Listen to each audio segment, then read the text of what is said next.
Hi, I'm Brent Thompson of Thompson Aeronautical Limited, and in this video clip we're going to show you how to statically balance a wooden aircraft propeller. If you've ever seen an out-of-balance washing machine vibrate its way across the utility room floor, you'll know that it's incredibly important for machines that spin fast to be in balance. The same is true for propellers, of course. Propellers can be out of balance from tip to tip, and they can also be out of balance on one side of the prop shaft to the other. Let's start by seeing how this prop is doing. The blade's heavy, not so much on one blade, but on one side. Well, what do you mean one side? Well, the propeller's heavier here than it is here. This is our setup to cure the prop's out of balance condition. The prop is mounted on a mandrel that sits on two ball bearings on each end. After you've mounted the prop in the mandrel, spin it around a couple of times just to make sure that your prop is in track. This lets you know that the mandrel is mounted correctly. It's a good idea to do this a couple of times to make sure the mandrel is firmly mounted in the prop and the mandrel is not creeping on the bearings. Keep the prop in the jig and turn it gently several different times. The idea is to see where the prop comes to a final stop. You want to do this several times because you want a good understanding of where the prop will come to a final stop, because this will give you a reliable indication of the prop's center of gravity. After you've done this, you'll know where to place your lead balance plug. The plug has to go directly above the centre of the manual where the prop stops. So if the prop stops in this position, it means that the centre of gravity is offset downward from there, and the plug needs to go there. But what would we have done if the balance plug needed to go in the prop bolt hole instead of just near the prop bolt hole? Fortunately, there's a good solution. If the balance had worked out so that the plug needed to be on the hole, we could have inserted two plugs, one here and one here. You can't put the balance weight hole between the prop bolt hole and the outer edge of the prop hub, because that would weaken the prop hub too much. So anyway, this one's going here.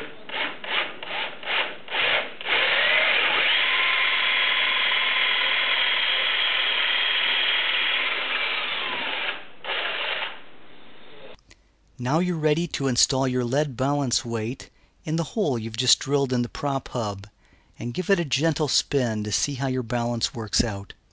Start with an estimated weight, put it in, and see how the balance works out. You can trim it off or add more weight later if you need to.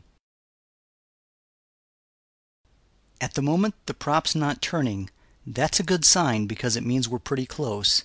But try it in 2 or 3 other positions just to make sure that the balance is correct.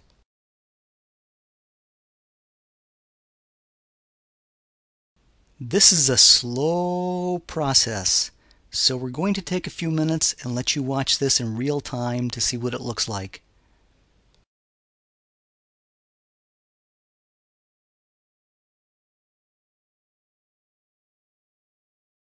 Right now the left side of the prop is still slightly heavy, so we're going to take the balance weight out and trim some lead off. Sharpen your chisel up before you try this.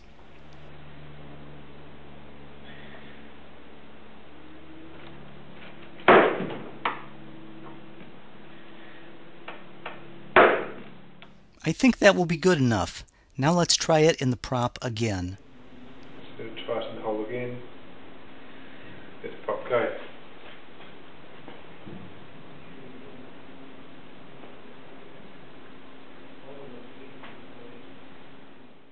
This will take a few minutes to do, but if you're doing it faster, you're doing something wrong.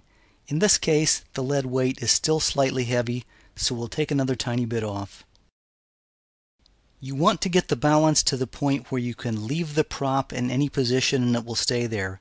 So let's try that in several different positions to see how it works. This one looks good, but we'll try a few others. Looks like the prop will stay in this position too.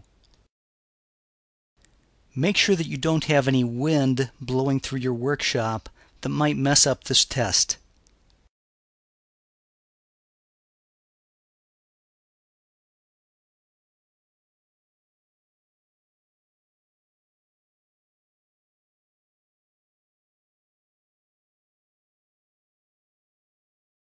Try it in a couple more positions, and then you're done with this step.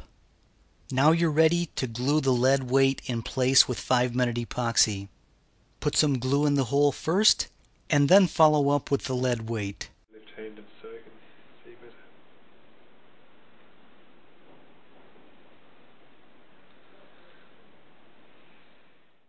Push the weight down with a piece of wood to make sure that you have it all the way to the bottom of the hole. Now you're ready to plug the top of the hole with a wooden plug. So put some epoxy on the wooden plug and then carefully fit it in place. If you want your friends to compliment you on your woodworking skills, make sure that you line up the wood grain of the plug with the wood grain of the prop. When the epoxy is dry, use a sharp chisel to trim the excess wood.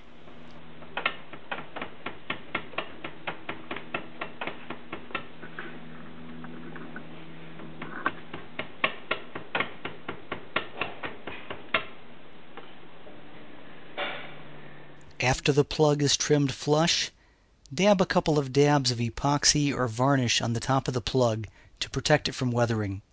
Now your prop is varnished and you're done. It's easy. For more information on wooden aircraft propellers, visit thompson-aero.com.